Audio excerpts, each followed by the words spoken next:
Hello friends and potential friends.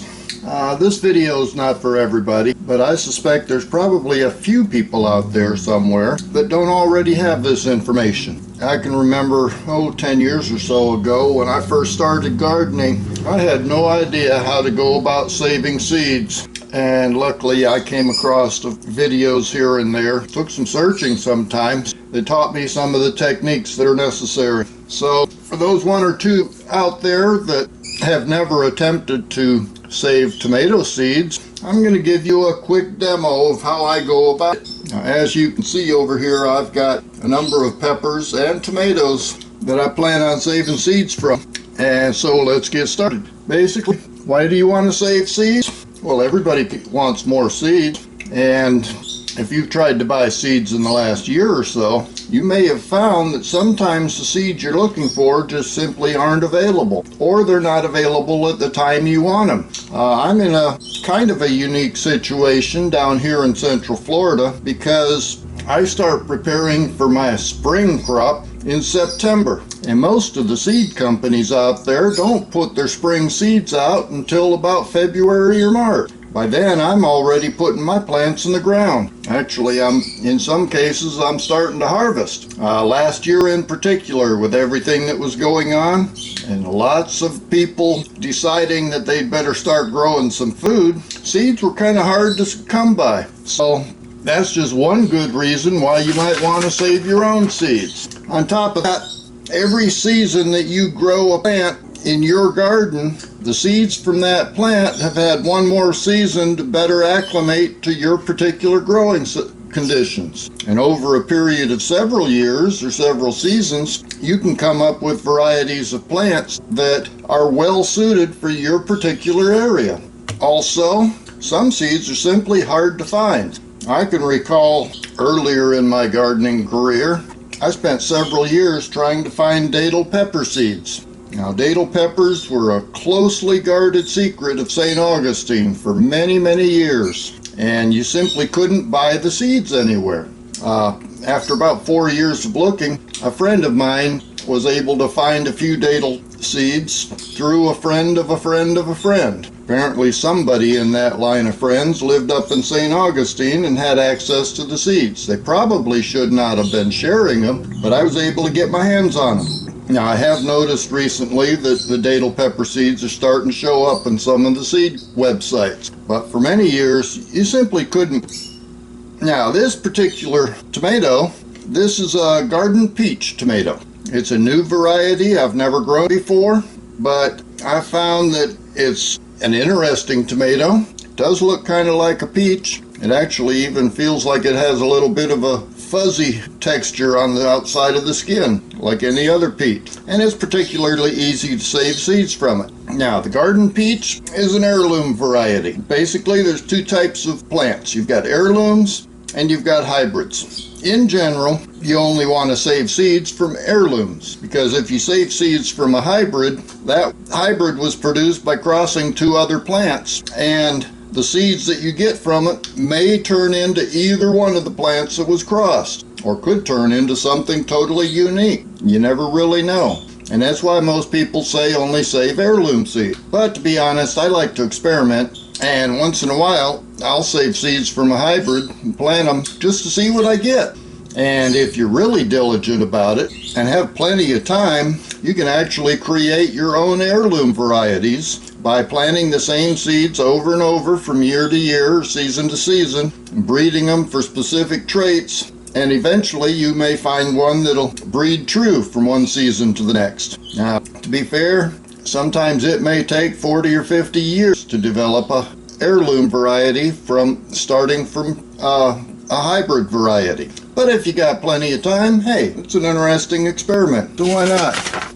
Now, with tomatoes in particular, there are hundreds, if not thousands, of varieties of tomatoes out there. Some of them are pretty unique, like this garden peach. You find tomatoes that are every different color.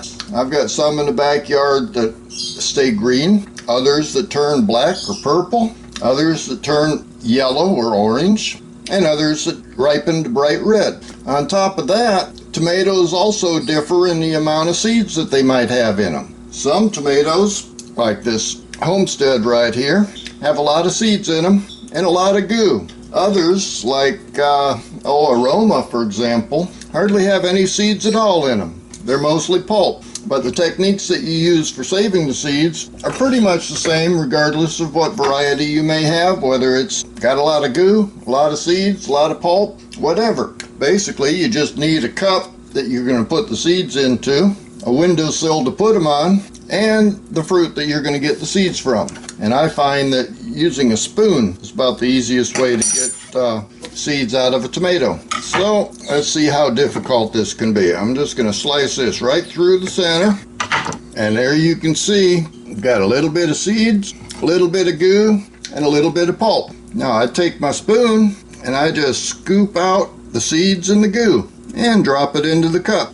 Get as many of the seeds as I can. And I'm not a fanatic. I'm not going after every single seed, but just scoop the seeds out into the cup, move on to the next half, and gather up as many of the seeds as I can get. And there we have it.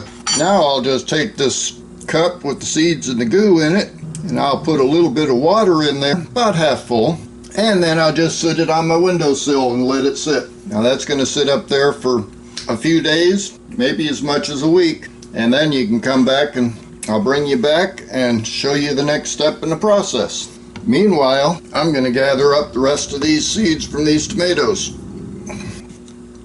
Now I'm going to use a slightly different technique on the Homestead tomatoes, mainly because I plan on turning these into a sandwich. So instead of just slicing through the center, I'm going to cut it up into slices. Technique's roughly the same. I'm just going to scoop out the seeds and the goo. But as you can see, the Homesteads have got a lot more pulp to them than seed. So I'm not going to be able to get as many seeds out of each one. But that's okay, I've got several of them here. But I'm just going to scrape out as many of the seeds as possible. And incidentally, I did wash my cutting board and the spoon after I did the garden peach seeds, because I don't want to get the seeds mixed up. That kind of defeats the whole purpose here. But I'll collect as many of these seeds as I can, and the rest of the tomato will go into a sandwich.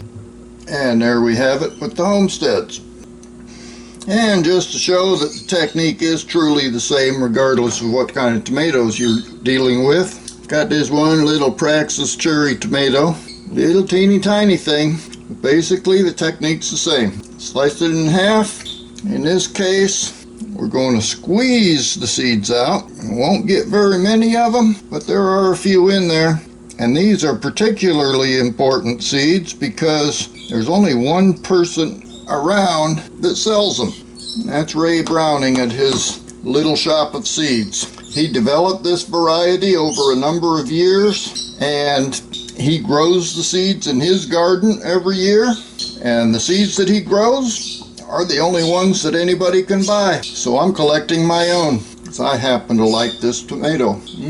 Best part about this whole process, once you get the seeds out of there, you get to eat what's left. And now, if you'll excuse me, I need to fry up some bacon, make myself a tomato sandwich. So I'll see you in the next step.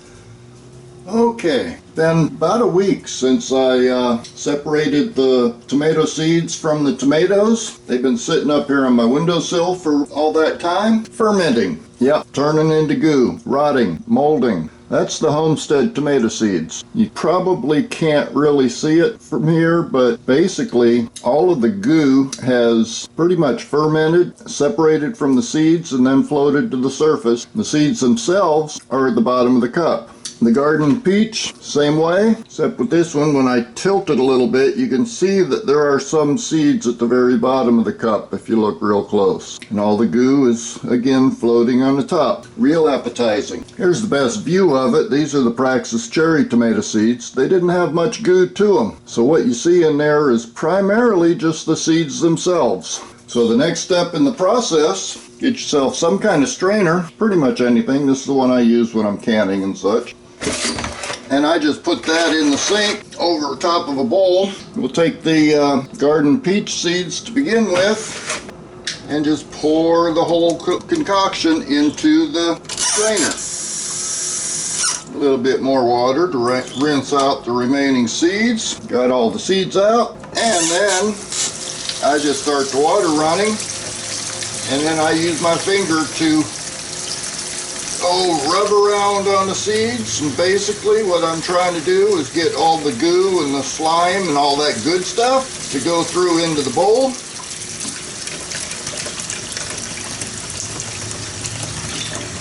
And what I'm left with in the strainer is just the seeds.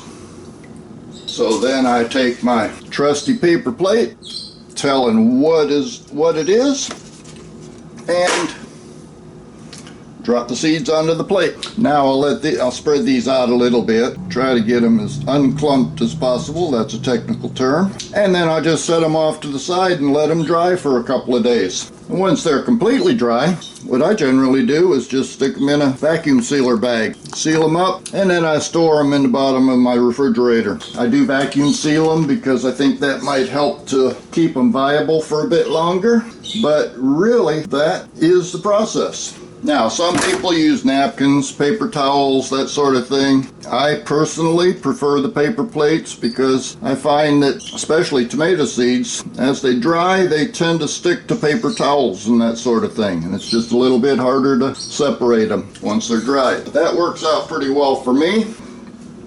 And now, as you can see, I've got a bunch of peppers that I need to process. These are corbachis that I'll be saving seeds from. I've got some advarskis, jalapenos, another handful of datil peppers, one nice red Marconi. I'll be saving the seeds from that one too. And then the rest of these in here are corbachis that are from the main beds, which probably means they could be cross-pollinated. So those are just going to turn into snacks. Oh, there's one more Prax cherry I need to do. So I got a few more seeds I need to collect. And as a result of that, I'll see you on the next video.